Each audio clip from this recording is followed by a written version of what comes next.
Aujourd'hui, on n'a pas besoin d'arriver demain pour faire quelque chose. Le peu qu'on a, même la Bible dit qu'on est fidèle dans de petites choses, on le sera dans les grandes.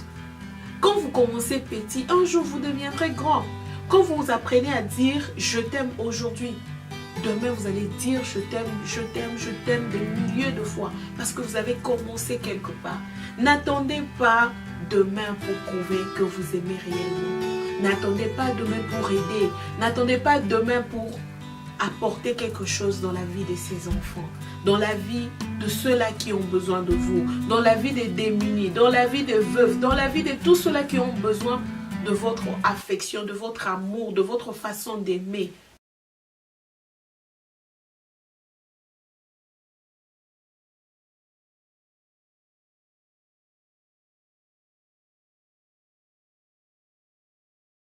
Salut tout le monde, merci encore une fois de nous donner de votre temps. Ici pour vous, Inès Kandé sur Estrella, qu'en dites-vous? Alors, nous sommes en train de parler de une des grandes valeurs d'Estrella Foundation qui est l'amour et la charité. Nous avons eu à développer ces thèmes depuis quelques semaines et aujourd'hui nous allons clôturer avec ces thèmes en essayant d'épingler le reste de révélations sur le 11 révélations d'amour dont nous avons déjà parlé. Alors, sans plus tarder, nous allons passer par la 9e révélation sur l'amour qui est « c'est apprendre ou à laisser ». Ce que tu es suffit de te faire accepter tel que tu es. Donc, pour dire que nous avons tous des défauts, nous avons tous des qualités. Alors, c'est ce qui fait d'ailleurs ce que nous sommes. Alors, soit on nous accepte tel que nous sommes, soit on nous laisse comme ça. Ça ne veut pas dire que nous avons certaines mauvaises habitudes que nous ne pouvons jamais changer ou quoi. En fait, ce n'est pas du tout changer, mais c'est peut-être s'adapter par rapport aux réalités, par rapport à certaines valeurs, à l'environnement où nous nous trouvons.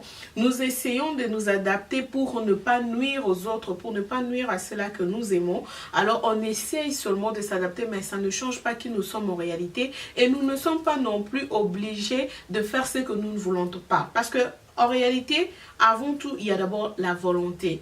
On dit vouloir, c'est pouvoir. Quand vous-même vous réalisez que non, ce comportement n'est pas du tout bien, j'ai peut-être la langue facile à insulter. Ce n'est pas du tout bien ces genres de comportement. Par rapport, je blesse les autres, je blesse ceux-là que j'aime quand je me mets à me comporter ainsi. Je remarque ça d'abord de par moi-même ou bien même. J'ai eu des interpellations et tout, mais seulement j'ai eu quand même aussi le temps de réfléchir pour me dire non. Si on me reproche de ça, c'est que cet acte que je fais n'est pas du tout bien. Et lorsque vous réalisez cela, c'est là que vous pouvez maintenant dire ok, je vais essayer de changer parce que je sens que ce que je fais fait mal aux autres.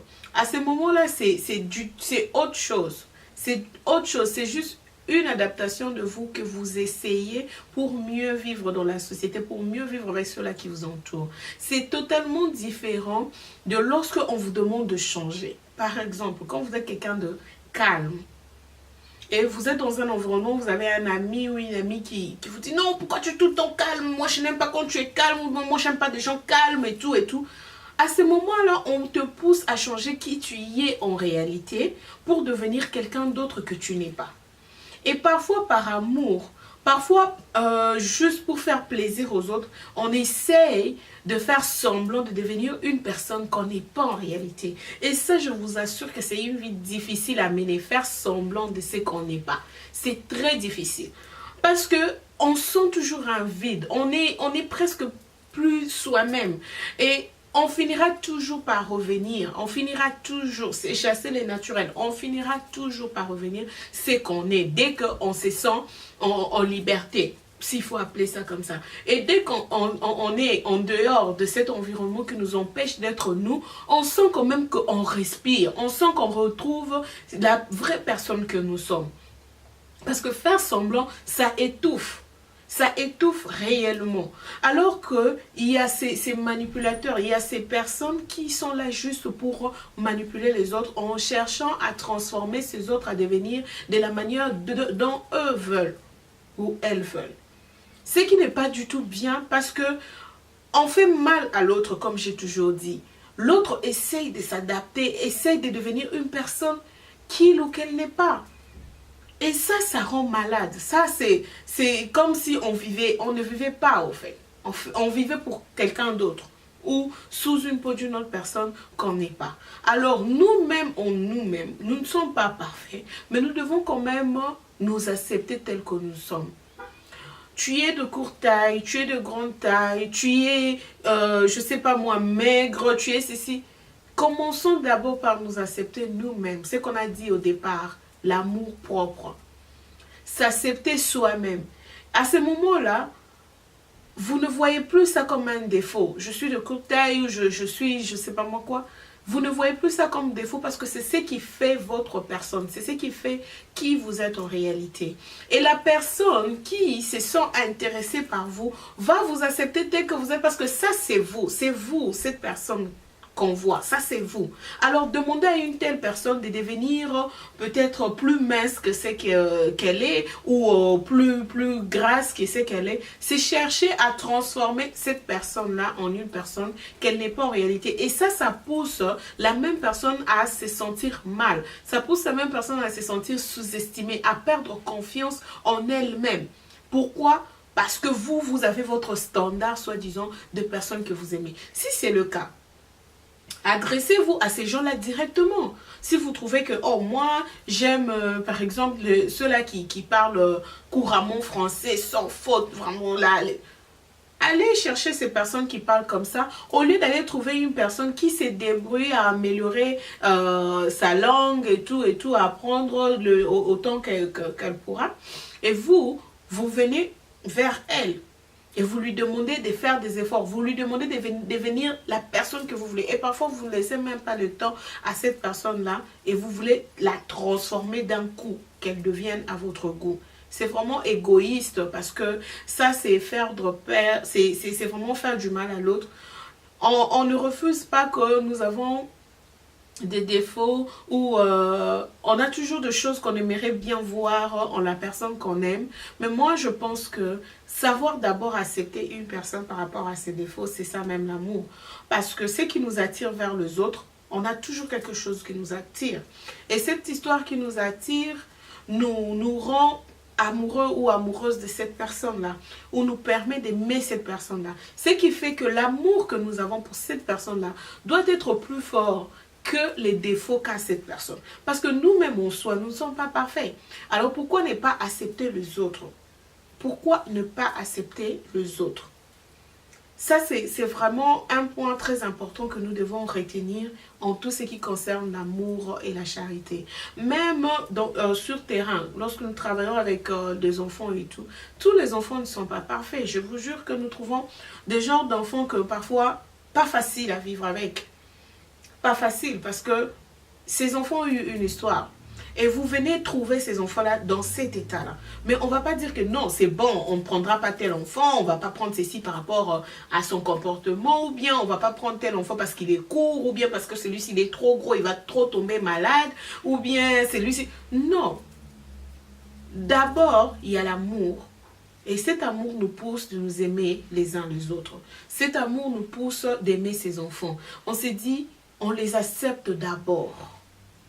Et on voit ce qui est bien en eux. Et nous allons essayer de réveiller ce qui est bien en eux. Ce qui est mal en eux, l'amour que nous avons pour eux couvre tout cela. Et ceux qui peuvent changer eux-mêmes avec le temps, remarquer que l'environnement où nous vivons, nous devons quand même nous comporter d'une certaine manière. Cela ne veut pas dire qu'on n'a pas à instruire ses enfants, on n'a pas à les apprendre de bonne manière. Si, seulement pas en cherchant à transformer l'être intérieur que cet enfant. Si cet enfant était calme, on ne va pas quand même pousser l'enfant. Non, tu dois être mobile, tu dois faire ceci, tu dois faire...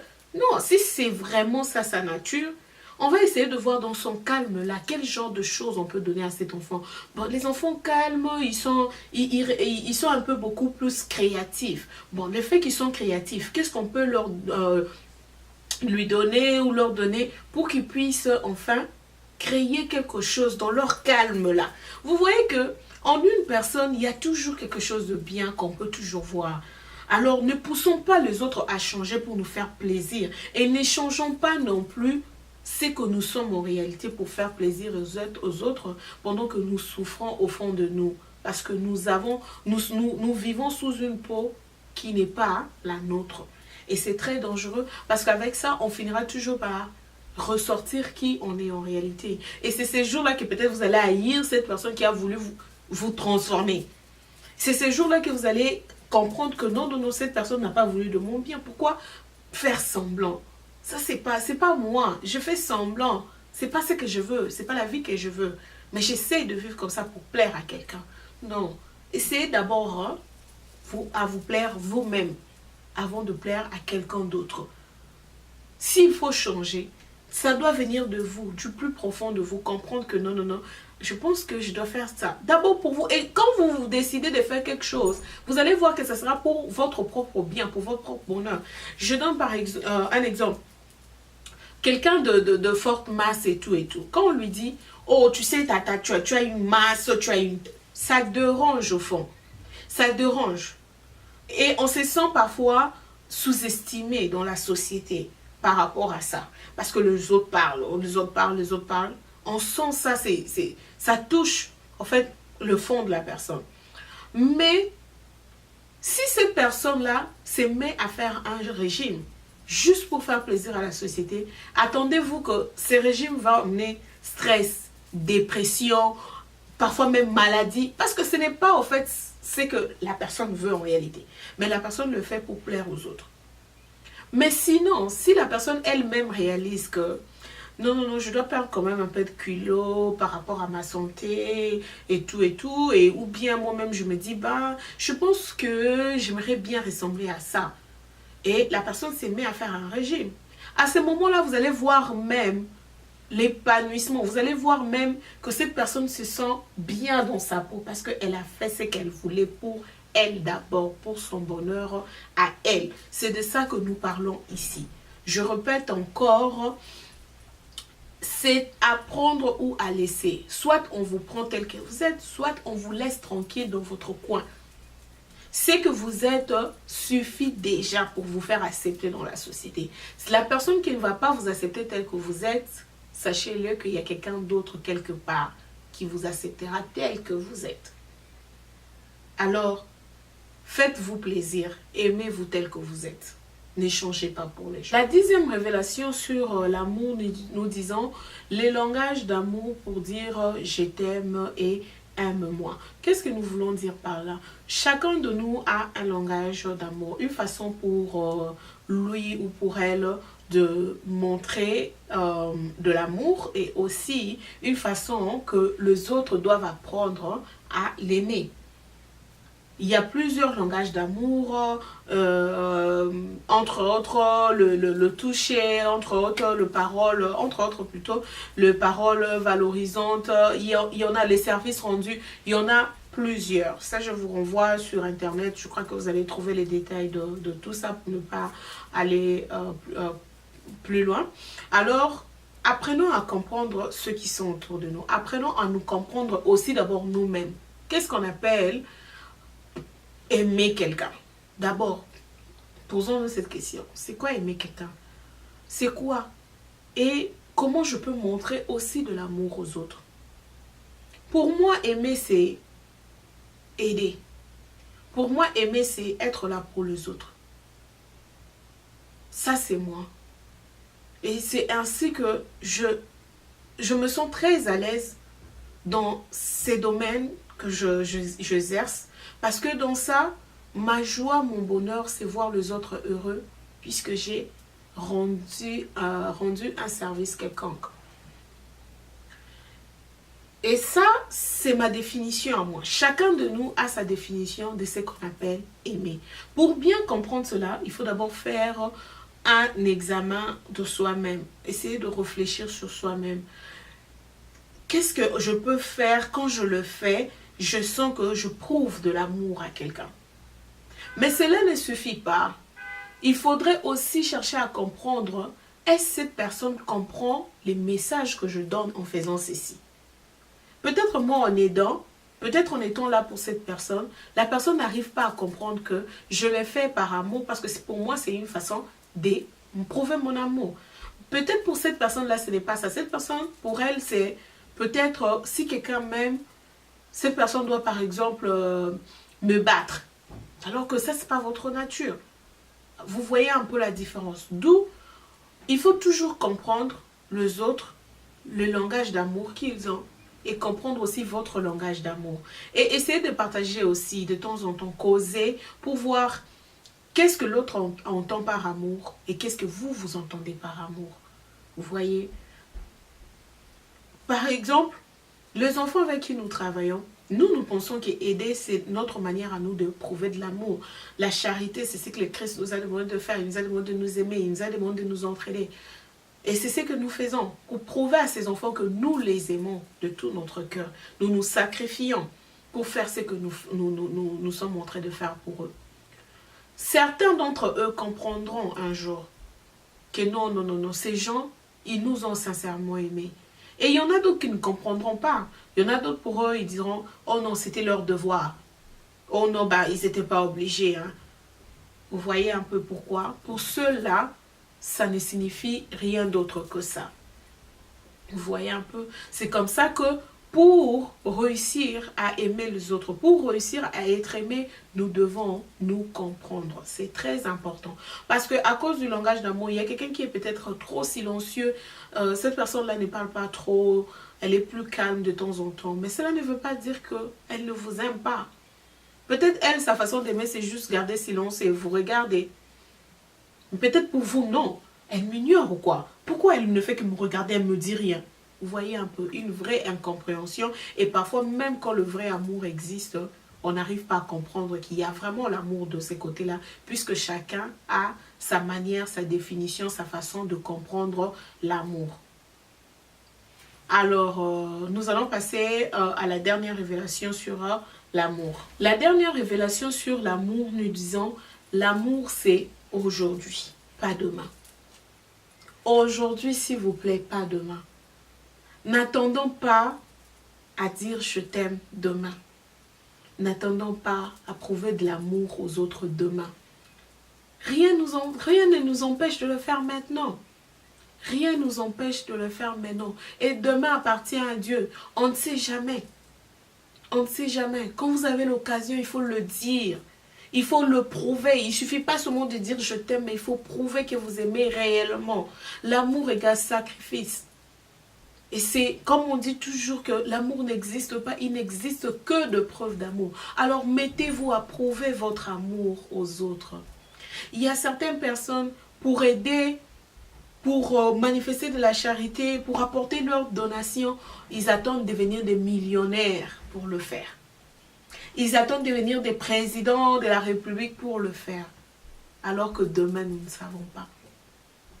Aujourd'hui, on n'a pas besoin d'arriver demain pour faire quelque chose. Le peu qu'on a, même la Bible dit qu'on est fidèle dans de petites choses. On le sera dans les grandes. Quand vous commencez petit, un jour vous deviendrez grand. Quand vous apprenez à dire « je t'aime aujourd'hui », demain vous allez dire « je t'aime, je t'aime, je t'aime » des milliers de fois. Parce que vous avez commencé quelque part. N'attendez pas demain pour prouver que vous aimez réellement. N'attendez pas demain pour aider. N'attendez pas demain pour apporter quelque chose dans la vie de ces enfants. Dans la vie de ceux-là qui ont besoin de vous. Dans la vie des démunis. Dans la vie des veuves. Dans la vie de tous ceux-là qui ont besoin de votre affection, de votre amour, de votre façon d'aimer. N'attendez pas demain. Ça risquerait d'être tard. Même pas pour ces gens-là. Mais peut-être aussi pour vous. L'amour, c'est aujourd'hui. Qui d'entre nous, si on nous demandait, tu veux être aimé quand? Aujourd'hui ou demain? Qui dira demain? Nous tous, on veut se sentir aimés. Les gens normaux, bien sûr. Nous tous, on veut les gens normaux, pardon. Nous tous, on veut se sentir aimés. Nous tous, on veut passer ces moments-là. Nous tous, on veut être prouvé qu'on aime. Et en retour, nous aussi, on a le devoir d'aimer. On n'est pas là, on ne va pas attendre demain pour prouver aux autres qu'on les aime. Voilà pourquoi nous, dans Estrella Fondation, on n'a pas attendu devenir des ministres, on n'a pas attendu devenir des présidents de la République, nous n'avons pas de millions, mais le peu que nous avons, nous nous mettons ensemble. Nous disons que nous, le langage que nous utilisons pour prouver notre amour aux autres, pour prouver notre amour à notre Dieu, pour prouver notre amour à nous-mêmes, c'est aider ceux-là qui sont vraiment dans le besoin. Ceux-là qui, un simple geste de votre part, apporte le sourire, la joie, le bonheur dans leur vie. N'attendez pas demain afin de prouver votre amour. Aimer, c'est aujourd'hui et pas demain. Nous nous arrêtons là pour ces thèmes, l'amour et la charité. Nous avons pris notre temps de parler là-dessus. Nous vous remercions sincèrement d'avoir pris de votre temps de suivre nos vidéos, de nous donner de votre temps. C'est vraiment votre temps aussi précieux, mais vous avez pris quand même la peine de nous suivre. Nous pensons que ce que nous avons dit ici, ce que nous avons commencé à dire depuis, vous ne les jetez pas dans la poubelle, vous essayez de mettre ça en pratique. Tout ceci, nous le disons, tout ceci, nous le faisons juste pour avoir une société épanouie et une société équilibrée pour le bien de tous. Pour le bien de tous. Alors, nous allons vraiment clôturer là aussi avec nos grandes valeurs, entre autres la famille, l'éducation, l'amour et aussi nous avons notre page Facebook qui est Estrella Foundation One où vous allez trouver toutes les informations sur Estrella Foundation et nous avons aussi notre page Instagram où vous allez trouver aussi des vidéos et tout sur notre fondation, Estrella Foundation One aussi, et nous avons notre chaîne YouTube Estrella Foundation TV où nous trouvons aussi presque toutes les vidéos sur Estrella Foundation. Et aussi nous avons un numéro WhatsApp, vous pouvez nous joindre à notre numéro WhatsApp qui est le +1 773 230 80 31. +1 773 230 80 31 et vous pouvez nous contacter à n'importe quel moment concernant notre fondation, concernant Estrella. Qu'en dites-vous? Nous serons toujours là pour répondre à toutes vos questions. Et voilà, nous sommes arrivés à la fin de cette vidéo. Nous allons nous revoir à la vidéo prochaine. Nous vous souhaitons toutes les bonnes choses là où vous vous trouvez et que vous puissiez vraiment profiter de ces beaux temps, de ces bons moments et que Dieu nous bénisse tous et que nous puissions nous revoir à la fois prochaine. Merci, bye.